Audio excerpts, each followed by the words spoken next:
நமக்கு கொடுக்கப்பட்டிருக்கும் வாழ்வு நம்மை நாமே பாதுகாத்து வைத்துக் கொள்வதற்காக அல்ல, பிறருக்கும் கடவுளுக்கும் ஈந்தளிப்பதற்காகவே என்ற சிந்தனை நமக்கு வேண்டும். பிறருக்காக வாழ்தல் மனித இனத்திற்கு மட்டுமே சற்று கடினமாக இருக்கிறது. ஆனால் இந்த உலகில் உயிருள்ள மற்றும் உயிரற்ற அனைத்தும் பிறருக்காகவே பிறக்கின்றன அல்லது தோன்றுகின்றன எனலாம்.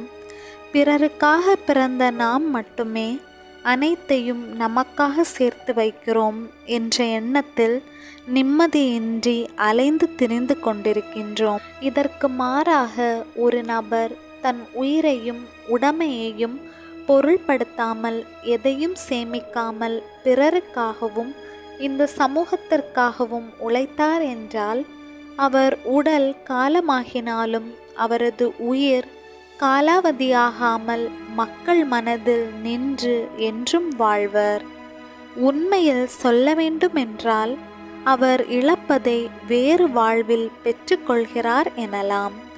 இவ்வாறு பிறர் நலத்திற்காக நாம் உழைக்க முன்வரும் பொழுது நமது சுய பற்று, ஐம்புலன்களின் ஆணவமும் நம்மை அறியாமலேயே நம்மை விட்டு அகன்றோடும்.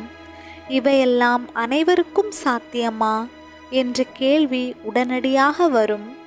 இந்த அறியாமையையும் இருளாமையும் தான் இன்று வரை விவரம் தெரிந்தவர்களையும் சிறைப்பிடித்து வைத்திருக்கின்றது.